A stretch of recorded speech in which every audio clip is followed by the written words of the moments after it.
ನಿನ್ನ ಕಂಗಳ ಬಿಸಿಯ ಹನಿಗಳು 100 ಕಥೆಯ ಹೇಳಿವೆ. ನಿನ್ನ ಪ್ರೇಮದ ನುಡಿಯ ಕೇಳಿ 100 ನೆನಪು ಮೂಡಿವೆ. ನಿನ್ನ ಕಂಗಳ ಬಿಸಿಯ ಹನಿಗಳು 100 ಕಥೆಯ ಹೇಳಿವೆ.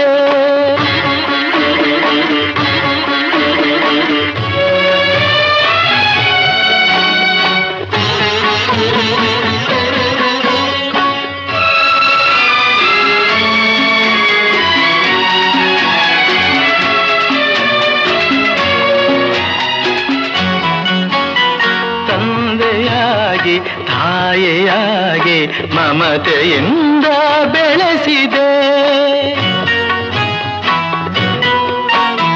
ತಂದೆಯಾಗಿ ತಾಯಿಯಾಗಿ ಮಮತೆಯಿಂದ ಬೆಳೆಸಿದೆ.